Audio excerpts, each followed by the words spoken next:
Olá, sou o professor Rodrigo Fener Bertani, eu sou doutorando e mestre em Ciências da Saúde pela Faculdade de Medicina de Ribeirão Preto, da USP, sou especialista em Fisiologia do Exercício e sou especialista em Fisioterapia Traumato-Desportiva.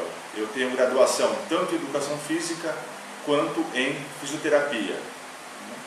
Então, o tema que a gente vai abordar na nossa aula é a musculação e a pressão arterial. Mais precisamente, a musculação para o indivíduo hipertenso. A gente vai ver alguns cuidados fundamentais que a gente tem que ter na hora de prescrever o exercício físico para o hipertenso, para o indivíduo hipertenso, principalmente o exercício resistido, o exercício com pesos, a musculação, ok?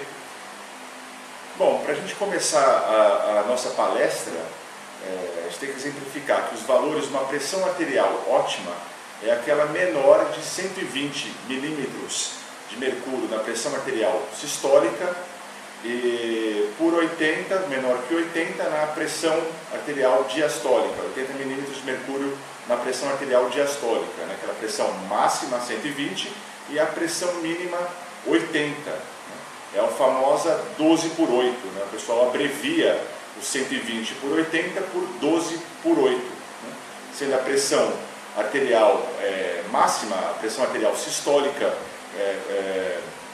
correlacionada à pressão de ejeção do coração, que é a sístole, e a diástole, que é a pressão mínima, correlacionada ao relaxamento dos vasos, né, para o sangue ter o retorno venoso para ser ejetado novamente num novo ciclo cardíaco.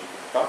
Então essa pressão ótima é valores menores do que 120 por 80 milímetros de mercúrio. A pressão arterial é considerada normal se ela tem valores inferiores a 130 por 80 milímetros de mercúrio.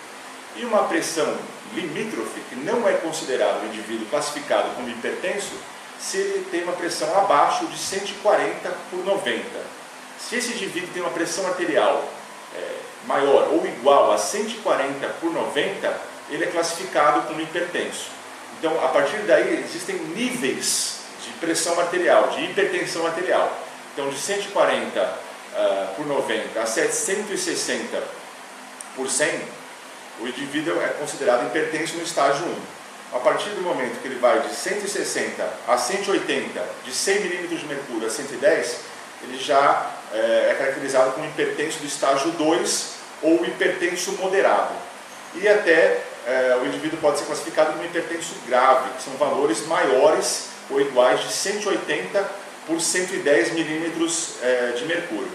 E também tem a pressão arterial isolada, que é apenas uma das variáveis, só a pressão arterial sistólica ou a pressão arterial diastólica estão elevadas e a outra está normal. Tá? Bom, legal. Os fatores de risco para o indivíduo hipertenso, lembrando que a hipertensão arterial é um fator de risco que pode desencadear problemas cardíacos, né? Principalmente acidentes vasculares cerebrais, encefálicos, em casos de infartos e casos de insuficiência renal, que pode levar o indivíduo até a morte. Bom, e alguns fatores que predispõem esse quadro de hipertensão arterial se encontram-se a idade, principalmente, né? Então, cerca de 1/3 dos indivíduos com idade adulta, eles são hipertensos, têm pressão arterial elevada. E esse quadro, ele se aumenta de acordo com o envelhecimento. Cerca de 65% dos idosos têm hipertensão arterial. E conforme essa idade avança, aumenta também essa porcentagem. Por exemplo, indivíduos idosos octogenários, cerca de 80% desses indivíduos têm pressão arterial alta, né? Isso é um processo até decorrente do próprio envelhecimento. Também com relação ao gênero e etnia, né? O homem adulto ele tem mais a pressão alta do que a mulher, né? Mas esse quadro, ele mais ou menos se iguala nas idades mais avançadas, principalmente quando a mulher ela passa da menopausa, pois após a menopausa a mulher ela deixa de secretar o estrogênio, que é um hormônio feminino que tem uma certa proteção para o sistema cardíaco da mulher, né? E aí diria, pessoas negras têm mais predisposição a ter a pressão alta elevada comparada às pessoas de pele clara, né? Também outros fatores encontram o excesso de peso, a obesidade, a ingestão exagerada de sal, principalmente sódio, a ingestão de álcool, fatores socioeconômicos, né? O indivíduo que tem uma renda baixa tem menos informação e também, consequentemente, ele faz uma nutrição mais desregrada, come muitos alimentos, não tem muito acesso a alimentos mais orgânicos, de uma natureza melhor, acaba consumindo mais alimentos industrializados, enfim, esses contêm muito sódio, e o sódio em si, sistematicamente consumido, tende a elevar a pressão arterial também. Fatores genéticos, né, com predisposição muito grande às pessoas que têm pessoas hipertensas na família, a também assumirem quadros de pressão arterial, terem quadros de pressão arterial, né? E além de outros fatores de risco para doença cardiovascular. O indivíduo, por exemplo, que é um fumante, ele tem mais tendência a ter uma pressão arterial elevada por causa da rigidez do vaso, que é própria o efeito do tabaco no sistema cardiovascular.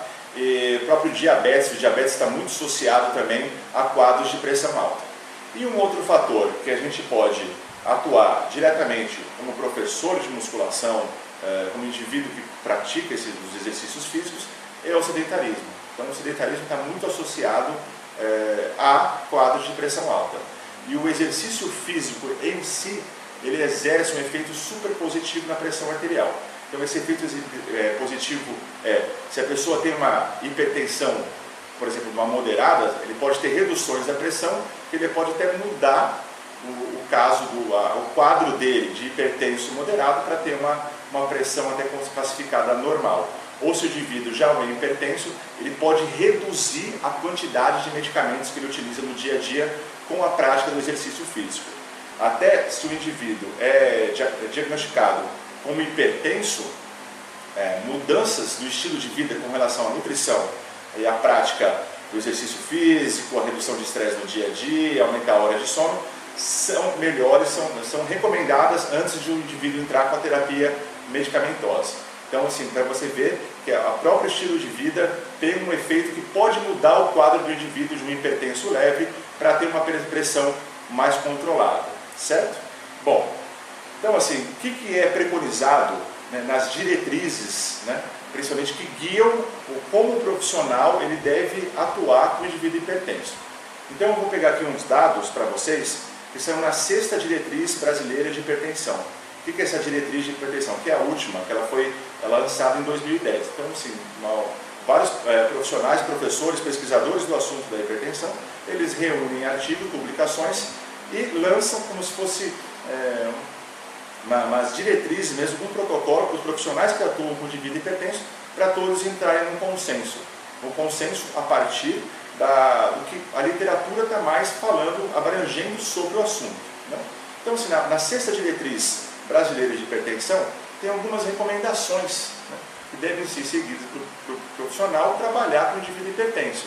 Por exemplo, esse indivíduo hipertenso, ele é recomendado que ele faça 30 minutos de atividade moderada contínua ou acumulada. O que é isso? Ele fazer 30 minutos de uma vez ou 30 minutos fazendo 2 vezes por dia, 2 sessões de 15 minutos ou 3 sessões de 10 minutos, totalizando 30 minutos de exercício contínuo. 10 minutos contínuo nesses 10 minutos, ou 15 minutos ou 30 minutos por dia, totalizando 30 minutos de exercício total, certo?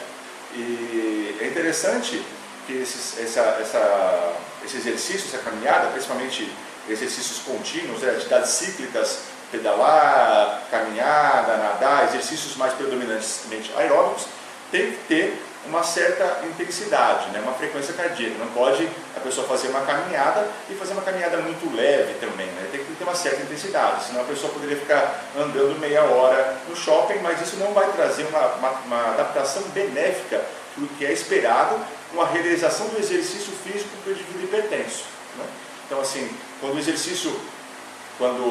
O indivíduo hipertenso faz exercício físico, ele aumenta o estresse corporal, aumenta a secreção de adrenalina, E com o exercício, essa sensibilidade adrenérgica do indivíduo hipertenso ele vai reduzindo. Então isso tende a normalizar essa sensibilidade adrenérgica na condição de repouso, o indivíduo tendo mais controle da sua pressão arterial ou até baixando em certas situações. Ok? Bom, para você controlar essa intensidade do exercício que o indivíduo hipertenso tem que fazer para ter maiores benefícios com relação à pressão arterial, é interessante que ele faça numa certa intensidade. Essa intensidade é uma das formas mais garantidas de você propor com segurança e uma adaptação certa do exercício, principalmente o aeróbio, com relação ao indivíduo hipertenso, é com relação à frequência cardíaca máxima. Então você consegue fazer pela frequência cardíaca máxima, quantificar a intensidade do exercício. Bom, então é interessante o indivíduo começar com 60 a 70% de uma frequência cardíaca máxima. A partir do momento que o indivíduo já está adaptado, subir essa intensidade, uma intensidade um pouco mais moderada, de 70% a 80% dessa frequência cardíaca máxima. Interessante que essa frequência cardíaca máxima, ela tem que ser o padrão ouro de obtenção dela através do teste ergométrico. É aquele teste de esforço, que geralmente o indivíduo faz em ambiente hospitalar ou uma clínica com presença do médico, que ele vai o indivíduo começa a fazer o exercício, principalmente em esteira rolante ou bicicleta, que ele vai levado à exaustão. E a cada mudança de estágio para levar o indivíduo à exaustão no teste, é monitorada a frequência cardíaca, a pressão arterial e a atividade elétrica do coração, para ver como é que está esse comportamento, como é que está esse indivíduo. O hipertenso é um indivíduo que pertence a uma população de risco. Então, eles têm que realizar certos exames que garantam para ele a segurança, principalmente em situações de estresse, como o exercício físico, para ele que não responda e não exponha esse indivíduo a qualquer risco, certo? Legal. Então, assim, nessa monitorização, nesse teste ergométrico, é interessante que o médico vai estabelecer, vai definir a frequência cardíaca máxima que o esforço deve ser realizado. E a partir desse máximo, quantificar porcentagens para a prescrição. Como eu falei, o indivíduo começa de 60% a 70%, podendo fazer mais posteriormente até de 70% a 80%. Esse indivíduo ele pode trabalhar até com faixas com treinamentos intervalados, mas variando essas intensidades. Por exemplo, fazer 60% da frequência cardíaca máxima, com estímulos a 80% da frequência cardíaca máxima, alternando num treinamento intervalado.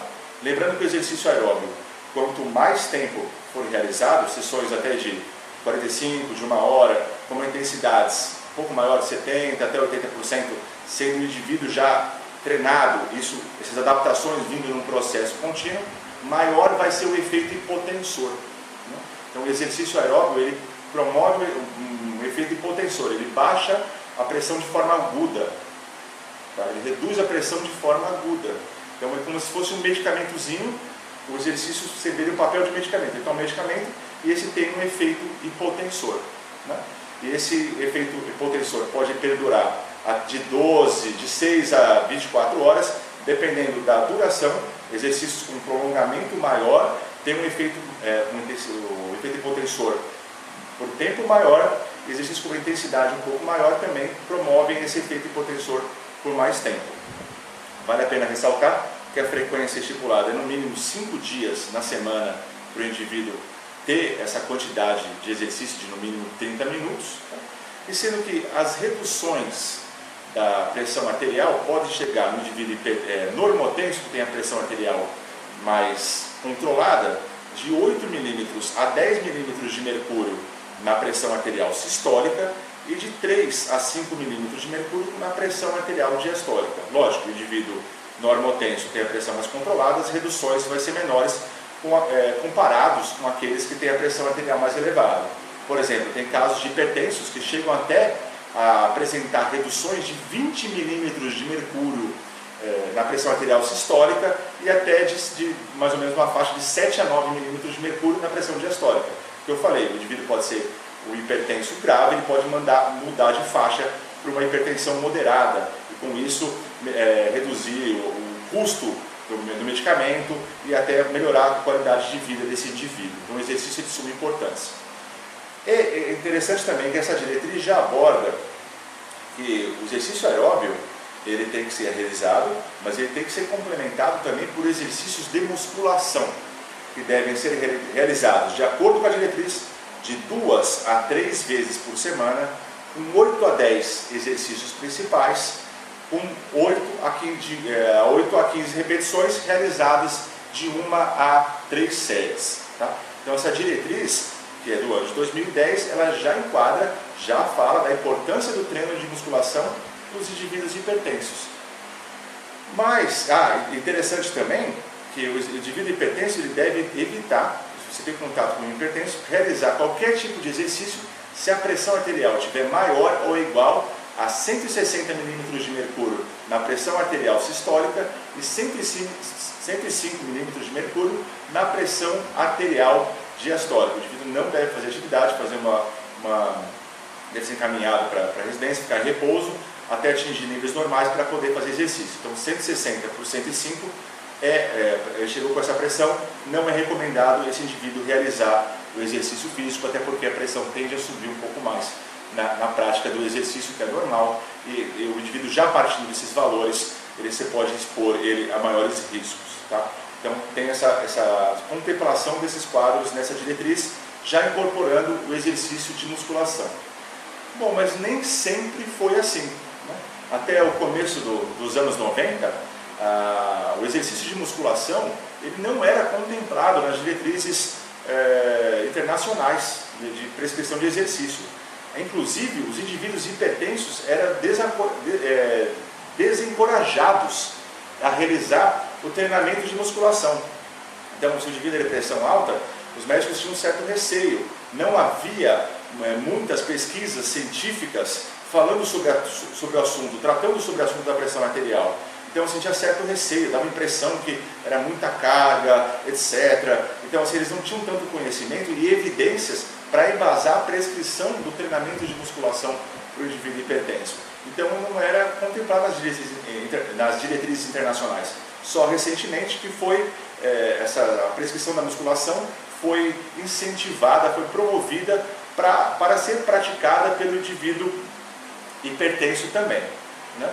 Então, a comunidade científica, os estudiosos tinham essa preocupação, porque o treinamento de resistido, ele aumenta a pressão arterial, ele aumenta mais a pressão arterial do que o exercício aeróbio, na realização do exercício aeróbio.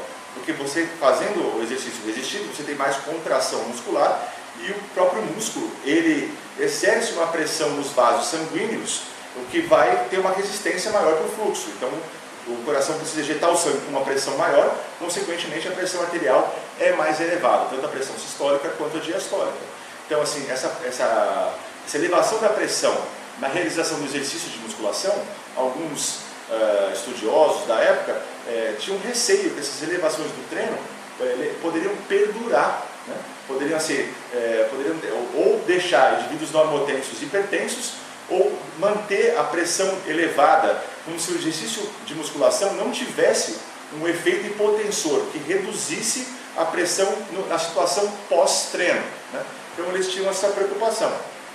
E também porque alguns indivíduos, quando fizeram algumas pesquisas, principalmente com o método de medida de pressão arterial intraarterial, foram detectadas pressões iguais em levantadores de peso a 400 milímetros de mercúrio na pressão arterial sistólica por 250 na pressão arterial diastólica.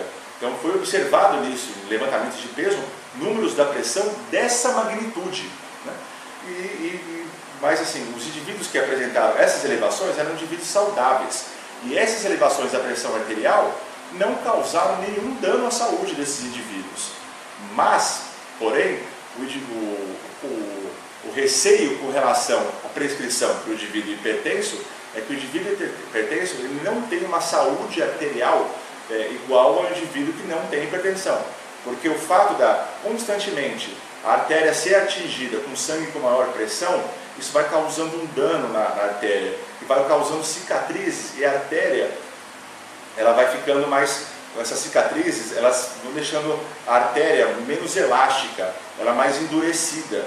Então, assim, principalmente esse endurecimento, ela está mais susceptível ao rompimento, principalmente não artérias mais calibrosas, mas artérias menores, arteríolas, principalmente as artérias do cérebro, que são muito pequenas para irrigar todo o tecido cerebral, certo? Então tinha essa preocupação que elevações de grande magnitude decorrentes do treinamento resistido poderia levar o indivíduo hipertenso a ter rupturas de pequenas artérias e causar uma situação, uma doença, um AVC na realização do treinamento resistido, ou que essa elevação da pressão arterial fosse perdurar ali no treino, certo? Mas pouco a pouco essa informação foi sendo desmistificada.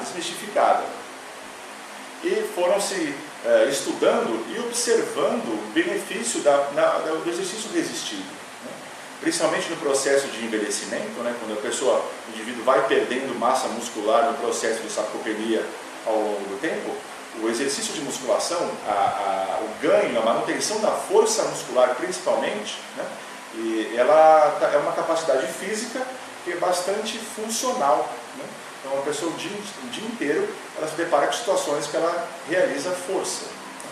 E principalmente com relação à terceira idade, o indivíduo perde massa, força muscular e fica mais dependente de outros por uma incapacidade funcional física. Então, de acordo com essas constatações da importância do treinamento resistido, os médicos, os cientistas da pressão arterial começaram a recomendar a prescrição do exercício resistido de musculação para o indivíduo hipertenso. Mas como é que era, primeiramente, prescrito esses exercícios de treinamento de musculação? Eram em formato, principalmente, de circuito, onde os indivíduos faziam muitas repetições, sem intervalo, com pouco intervalo de descanso entre o exercício e outro, com uma baixa sobrecarga. Então eles adaptaram a musculação com uma característica aeróbia. Então, com uma baixa sobrecarga, mais tempo de execução, de um tempo para o outro, como se fosse trazer aquela segurança, principalmente aquela segurança do exercício aeróbio, para o treinamento de musculação. Então, assim, porque as pesquisas anteriores com treinamento aeróbio já eram mais fundamentadas, porque eles tinham mais controle do indivíduo. No exercício aeróbio, você tem menos variáveis como a musculação. A musculação tem série, sobrecarga, intensidade, etc. Então era mais difícil fazer pesquisa e ver o efeito, por exemplo, da musculação para o indivíduo hipertenso. Agora, no exercício aeróbio, não. Na esteira, você consegue monitorar, tem como monitorar o indivíduo completamente na prática do exercício. Então, por isso, eles tentaram fazer a musculação, já sabiam dos benefícios do treinamento aeróbio, com característica aeróbia, como se fosse aqueles benefícios da musculação se enquadrar com o exercício aeróbio. Porém, você realizar com uma intensidade tão baixa o exercício, mas com a predominância aeróbia, você não conseguiria trazer aquelas adaptações favoráveis do treinamento de musculação, principalmente aquele treinamento com uma maior sobrecarga. Então, para você ter uma adaptação, principalmente adaptação neural com relação ao recrutamento de músculos e aumento da força muscular e aumento da massa muscular, é necessário uma certa intensidade. Então, assim, o efeito do exercício aeróbio hipotensor já era conhecido. Da musculação, posteriormente, alguns estudos observaram que, primeiro tirou aquele mito, que a musculação vai elevar a pressão arterial de quem não é hipertenso, ou de indivíduo hipertenso vai aumentar os valores da pressão com a realização de contrações máximas. Não. Alguns estudos, principalmente recentemente, foram demonstrados que a musculação, tanto em formato de circuito como a musculação normal, tem um efeito hipotensor. Ela reduz 3 milímetros de mercúrio na pressão arterial sistólica e 3 milímetros de mercúrio na pressão arterial diastólica. Ah, legal, parecem números muito pequenos, 3 milímetros na pressão arterial sistólica e 3 milímetros de mercúrio na pressão arterial diastólica. Porém, esses valores já diminuem de 5 a 9% da mortalidade cardíaca, de 8 a 14% da probabilidade de ter um acidente vascular encefálico e de 4% da mortalidade geral. Apenas o treinamento de musculação isolado, certo? Mas o principal benefício da musculação para o hipertenso, principalmente com uma maior intensidade, vamos dizer assim, não é nem essa, não é nem o efeito hipotensor, tá? Vai diminuir, tem um efeito hipotensor, faz bem para o indivíduo hipertenso sim, tá? Com relação à seção e as diminuições dos valores da pressão de forma aguda, legal, mas não é nem esse o principal benefício da prescrição da musculação para o indivíduo hipertenso. Então qual que é? É o indivíduo fazer esforços do cotidiano sem ter elevações muito grandes da pressão arterial. Por exemplo, o indivíduo vai trocar um gás, vai puxar uma caixa pesada, então o indivíduo mais forte, ele consegue fazer esse movimento que é básico, que todo mundo faz no dia a dia, sem representar um esforço muito grande para o aparelho cardiovascular. A pressão não sobe em esforços cotidianos. Então, além de você dar um efeito hipotensor, quando o indivíduo vai fazer atividades do dia a dia, a pressão diminui menos, tá? E isso tem uma importância principalmente para indivíduos idosos. Muitos indivíduos idosos fazem um esforço enorme só de levantar de uma cadeira. Então, o indivíduo levantando de uma cadeira com mais força, ele consegue fazer isso, e o esforço central, global desse indivíduo é menor e repercute menos elevações da pressão arterial, menos esforço do aparelho cardíaco. Interessante? Então, esse é o principal efeito do treinamento de musculação com uma certa intensidade, que a gente pode, o efeito funcional, que a gente pode transferir para o dia a dia, fazer esforços sem elevar tanta pressão. E o indivíduo vai fazer esforços com mais destreza, com maiores capacidades de realizar esse esforço, com mais economia. Isso é funcional com relação ao efeito do tempo, da longevidade, que o indivíduo pertence a fazer suas atividades. Esse é um efeito benéfico, principal do exercício resistido para essa população. Certo. Uma grande preocupação também com relação à prescrição do treinamento de exercício do hipertenso é o indivíduo prender a respiração, que é chamado de manobra de Valsalva quando você faz exercício. E, geralmente, essa manobra de Valsalva, quanto maior a sobrecarga, você não consegue impedi-la, porque ela favorece a produção de força e ela utiliza músculos para estabilizar o tronco para você realizar o movimento, né? Então, assim, a maioria das diretrizes está mais fundamentado no universo científico que você prender a respiração, você aumenta a pressão intratorácica e com isso, e intraabdominal, e com isso você aumenta os valores da pressão arterial. Então, para o indivíduo hipertenso é recomendado ele não prender a respiração na hora da realização da força do exercício de musculação.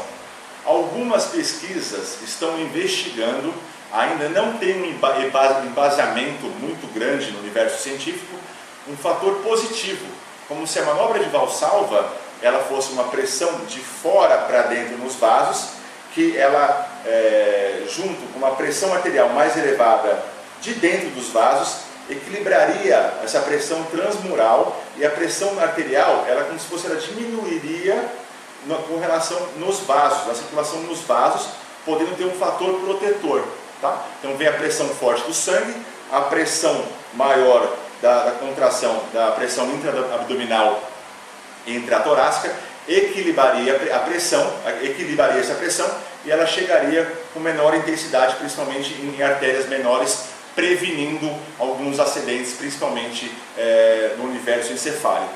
Mas alguns estudos ainda precisam ser aprofundados para certificar, para embasar esse efeito protetor da manobra de Valsalva. Via de regra, o que é mais fundamentado, que é interessante você evitar. Então, evitar prender a respiração. E para você, fica como dica, como aplicar na prática, quando o indivíduo for realizar a fase concêntrica, ele utiliza mais força, soltar a respiração e puxar na fase excêntrica, que ele não utiliza tanto esforço voluntário assim, tá bom? Certo. Bom, e com relação à prescrição do exercício de musculação, o exercício, fatores que aumentam mais a pressão arterial. A intensidade, quanto mais carga, mais a pessoa vai recrutar músculos estabilizadores e acessórios para fazer o movimento. E quanto mais músculo, mais a pressão dos músculos nos vasos sanguíneos, aumentando os valores da pressão arterial. E não só a intensidade, mas essa intensidade perdurada, essa prolongada, tá? Então assim, quanto mais a intensidade, com o maior tempo de execução, maior os valores de elevações da pressão arterial na execução do treinamento de musculação. Então, por exemplo, indivíduos que fazem de 8 a 12 repetições, uma intensidade de 70% a 85% de uma repetição máxima, né, de um esforço máximo para você fazer essa prescrição, né, que é comumente encontrado aquele teste de uma repetição máxima. Então, indivíduos que fazem séries de mais repetições e chegam até a fadiga, principalmente até a exaustão, a pressão arterial se eleva de forma maior. Tá? Então, quanto maior o esforço prolongado, maior essas elevações da pressão arterial. Então, aqui estaria um esquema para vocês, como é que se comporta a pressão arterial nas séries, na musculação. Então, a cada momento que eu faço a contração concêntrica, a pressão sistólica dá um pico. E esse pico já é menor na contração excêntrica. E quando você refaz a nova contração muscular de uma nova repetição dentro de uma série, essa pressão sistólica supera a elevação da primeira. E no valor da fase excêntrica, a pressão já desce novamente. Então ela se comporta como se fosse nesse gráfico que eu estou mostrando aqui. Tem elevações em cada contração concêntrica, onde tem o pico da concêntrica, com depressões na fase excêntrica. Então, o comportamento da pressão é sempre esse, mas continuamente com valores maiores a cada contração concêntrica, principalmente com relação à fadiga. Como eu falei, a fadiga, você precisa fazer mais força, você recruta mais massa muscular e você realiza mais a manobra de Valsalva, que é embasada com mais evidências como fator que aumenta bastante a pressão arterial. Tá? Então, assim, um estudo mostra que indivíduos que realizaram um teste de um esforço máximo, com a máxima sobrecarga que consegue realizar em um esforço, por exemplo, no teste do RM, como eu falei, que é usado como padrão ouro para prescrição até do treinamento de musculação, né? Então, essa elevação com uma sobrecarga máxima, ela não apresenta uma elevação tão grande da pressão arterial comparado às séries até a fadiga, né? Então, quanto mais tempo prolongado, até com uma sobrecarga menor, a pressão arterial se eleva mais, comparando até com a realização do esforço máximo, mas com um tempo menor. Tá? Então, assim, fica aquela preocupação, né?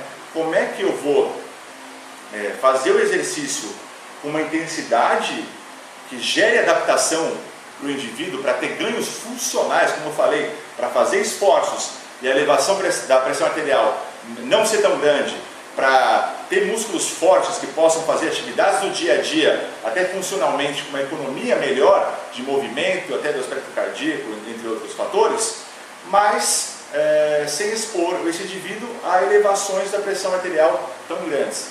Então, qual que é a receita, a dica?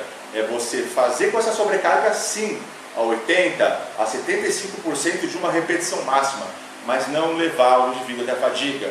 Então, assim, a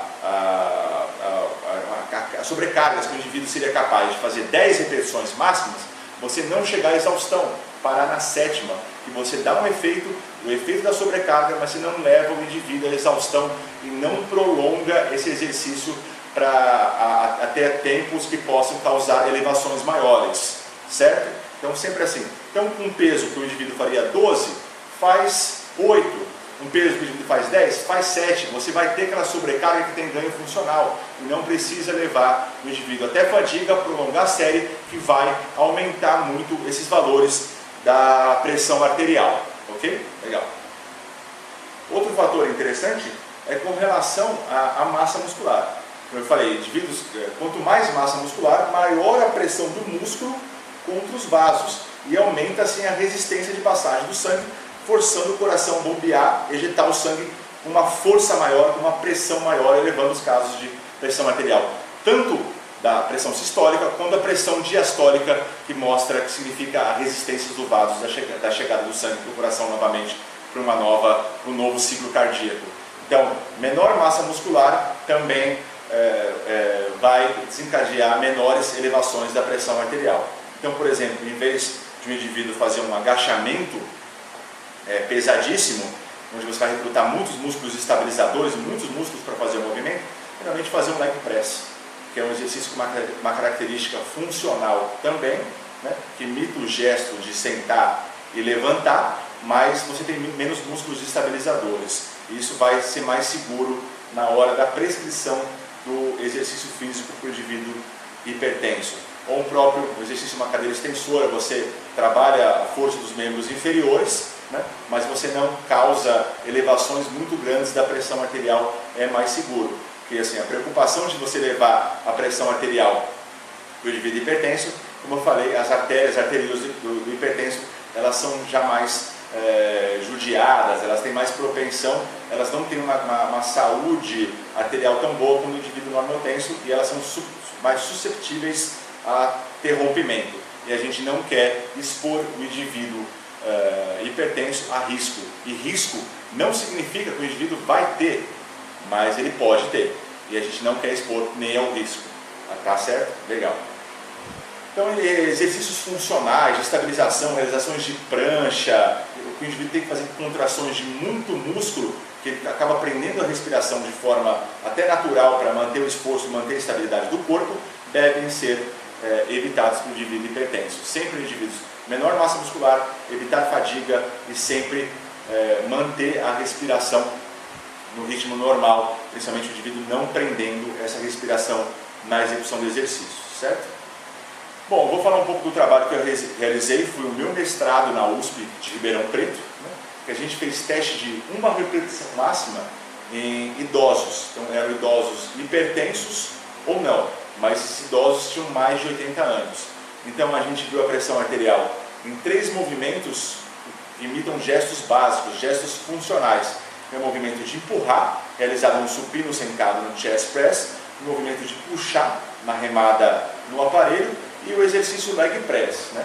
Então a gente pegava os indivíduos, eles faziam o teste de uma repetição máxima, um esforço máximo, e logo após ele terminar a execução do teste, a gente media a pressão, para ver o quanto que aquele teste do esforço máximo repercutiu na pressão arterial do indivíduo idoso. Bom, a gente viu, falando brevemente dos resultados, que essa pressão arterial, essa magnitude da elevação da pressão arterial no esforço máximo, lógico, na realização de um RM foi maior do que na situação, nas médias das tentativas de obtenção da carga máxima, foi maior do que no repouso, mas não apresentou elevações muito significativas.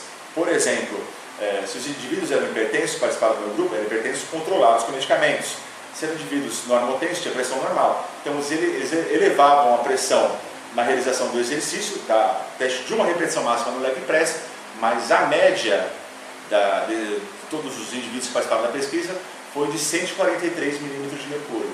Então a pressão arterial elevou, mas a longe de valores que podem ser classificados como riscos. Tá? É importante salientar que a fato de a gente medir a pressão após o indivíduo fazer o teste de uma repetição máxima, a gente viu depois, pesquisando na literatura, que isso vai ser um embasamento importante para a gente ter com relação àquele efeito que a musculação poderia elevar a pressão arterial nos indivíduos. Então, a musculação ela não tem o poder de deixar o indivíduo hipertenso, né? O indivíduo não tem a pressão arterial de elevar a pressão, e essa elevação da pressão ela não perdura, né? Mas também a gente viu na literatura que o melhor método para você ver essas elevações no pico da contração concêntrica, onde tem maior elevação da pressão arterial, principalmente arterial sistólica, é só com o método intraarterial, pondo um catéter no meio da artéria e vendo a pressão que o sangue passa realmente. Esse é o padrão ouro para você ver a pressão arterial no treinamento resistido. E para você realizar essas medidas de pressão arterial, é necessário um ambiente hospitalar. né? Então, assim, a presença de um médico, você fazer um movimento, um método invasivo, né? Então não é muito simples para você fazer esse momento, mas é a principal forma de você medir. Por quê? Porque você medir a pressão arterial quando a pessoa faz o esforço, não tem como, tem muita contração, é difícil você fazer quando o indivíduo está realizando, executando o exercício com exatidão, né? E quando você termina o exercício de musculação, olha que interessante, você está fazendo uma rosca direta, por exemplo, você baixa a rosca 10 segundos após o término da execução do exercício, a pressão já volta a valores próximos dos valores basais. Então a pressão, esse mecanismo, ele se já reajusta de uma forma muito eficiente. Você terminou o exercício, mais ou menos 10 segundos, os valores não são os mesmos encontrados no pico da contração. Isso você consegue só ver, apenas ter a medida real com valores intra-arterial da medida da pressão arterial, né? Então assim, e até assim, se demora, se com 10 segundos você já volta a valores basais, alguns autores já definiram que o tempo médio para você obter a medida da pressão arterial, por exemplo, para eu medir no método auscultatório ou até oscilométrico que tem a insuflação do manguito, é de 45 segundos. Então você já perdeu aquele pico da contração, né? Outros autores já documentaram até diferença de 30% entre os valores obtidos no método auscultatório e o método intra-arterial, justamente por isso. A pressão arterial, ela volta a valores próximos de repouso um pouco tempo após você terminar o movimento. E também vale a pena lembrar que a pressão arterial, ela muda a cada repetição, a cada fase da contração muscular, né? Então, por exemplo, na fase concêntrica você dá o pico, na excêntrica os valores já são menores. Então fica difícil você saber com exatidão como é que é o comportamento dessa pressão arterial nos esforços da musculação, certo? Então assim, e também, né, esses aparelhos de musculação auscultatório e oscilométrico, eles têm uma capacidade limitada de obtenção de medida da pressão, né? Muitos vão até 250, nessa faixa de capacidade de insuflação. Lembra que eu falei que já foi detectado na literatura com medição intra-arterial valores de 400 milímetros por 250? Então os valores são muito mais altos do que os detectados com os aparelhos auscultatórios e os automáticos. Outra coisa que eu queria dizer, o aparelho automático é eficiente?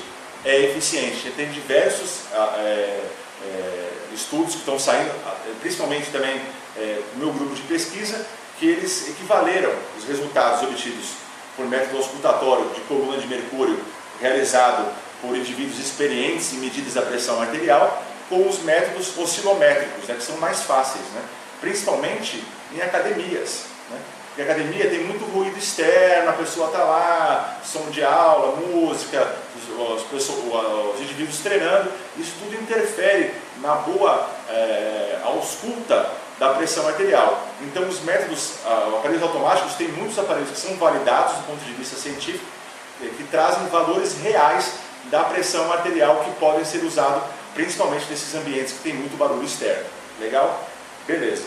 Então assim, para a gente fechar aí a nossa palestra, né, a nossa aula aqui no congresso da IFBB Academy. Interessante, todo indivíduo hipertenso é uma população especial, tem que ser feita uma avaliação médica, um exame teste ergométrico antes da prescrição do exercício é um padrão ouro, tem que realizar esses exames e o controle da pressão por medicamento, tá? O indivíduo não pode realizar o exercício se ele tiver com a pressão muito alterada, tá? Ele expõe mais ele a risco e o medicamento controla a pressão durante o dia a dia desse indivíduo hipertenso, fazendo até que aquele efeito do sangue ali na parede da artéria, causando cicatriz, seja atenuado, né? Então o exercício tem efeito hipotensor? Sim, mas nem todas as pessoas respondem tão bem ou de imediato com relação ao exercício. Então, ao longo do tempo, o indivíduo pode reduzir a ingestão de medicamentos, pode mudar o quadro da pressão arterial que ele se encontra, da hipertensão arterial que ele se encontra com relação ao exercício, tá? Mas isso tudo tem que ser monitorado e avaliado também por um médico, tá? o trabalho multidisciplinar do indivíduo hipertenso é extremamente importante. Tá? Então, para o indivíduo hipertenso, medir a pressão antes e após o exercício, uma recomendação. Não fazer o exercício, lembrando, se a pressão estiver maior ou igual a 160 mm de mercúrio na sistólica por 105 mm de mercúrio na diastólica. Tá? Evitar exercícios com muita massa muscular, muita estabilização, especialmente se o indivíduo bloqueia muito a respiração. Então, assim, evitar isso, tá? Ele sempre observar o indivíduo respirando, ele pode realizar os exercícios, tá? Uma certa sobrecarga alta, mas evitar o prolongamento de séries muito grandes até a fadiga. Não fadiga, tá? Então, assim, 10 repetições, peso para 10 repetições máximas faz 7, tem ganho funcional e tem ganho que é transferido para o dia a dia do idoso, tá bom? Fazer o exercício aeróbio, tá? Então, o exercício de musculação ele tem que ser complementado pelo exercício aeróbio, porque a gente viu que o grande benefício da musculação é evitar a pressão e esforços cotidianos. O aeróbio tem um efeito hipotensor maior, é um remédio com poder maior nas outras 24 horas do dia do hipertenso. Então, assim, as depressões agudas da pressão arterial, dos valores de pressão arterial, são maiores com treinamento aeróbio. E com o exercício de musculação também vai fazer esse indivíduo hipertenso melhorar o rendimento dele da atividade aeróbia, podendo até fazer o indivíduo o exercício aeróbio, lembra que eu falei no começo, por mais tempo, com uma intensidade um pouco maior, decorrente dos ganhos neuromusculares que ele transfere para a prática do exercício aeróbio, e isso pode proporcionar um efeito hipotensor também para esse indivíduo hipertenso. Então, ele vai ter maior rendimento, vai conseguir ter um efeito hipotensor maior através do exercício aeróbio, e com a musculação ele tem um efeito hipotensor também, mas o principal, ele vai fazer esforço no dia a dia sem elevar tanto a pressão, diminuindo o risco desse indivíduo hipertenso ter uma crise hipertensiva no seu dia a dia. Como falei, interessante, além do médico, quanto mais profissionais cercarem esse indivíduo hipertenso, melhor. Então, por exemplo, nutricionista, para ver a ingestão de sódio desse indivíduo, como é que está a nutrição, se o indivíduo tem diabetes, a diabetes é uma outra doença, fator de risco cardiovascular que pode interferir para a pessoa ter hipertensão, é um fator que pode desencadear, favorecer uma hipertensão. Então, assim, como é que está a nutrição desse indivíduo hipertenso, né? Como é que está o consumo de sódio, o consumo de água, enfim, como é que está trabalhando o rim desse indivíduo. Então, tem o próprio psicólogo. Será que esse indivíduo está se estressando muito no dia a dia? Ou fazer algumas terapias alternativas, meditação. Meditação está associada a reduções de valores da pressão arterial. Então, assim, quanto mais esse indivíduo se cercar, ter uma interação multidisciplinar entre os profissionais, melhor vai ser a saúde do nosso hipertenso. Tá certo? Então, essas são as principais dicas, recomendações para o trabalho de musculação com segurança para o indivíduo com hipertensão arterial. Tá? Então, muito obrigado pela atenção de vocês. Eu deixo que termine a palestra com meus contatos, né? Meu nome é Rodrigo Fender Bertani. Assim vocês podem também encontrar o meu Facebook, a minha página no Facebook, né? Meu Instagram também é meu nome, é @Rodrigo Fender Bertani, e meu e-mail rodrigo.fb@usp.br. Se vocês quiserem ter acesso a algum dos artigos aí que eu mencionei, que eu usei como referência para a aula, fiquem à vontade, ou mando para vocês. E até com relação a outras dúvidas sobre a musculação para hipertenso ou aplicação na musculação para outros indivíduos, outros casos, eu estou à disposição para responder. Mais uma vez, obrigado pela atenção e até a próxima.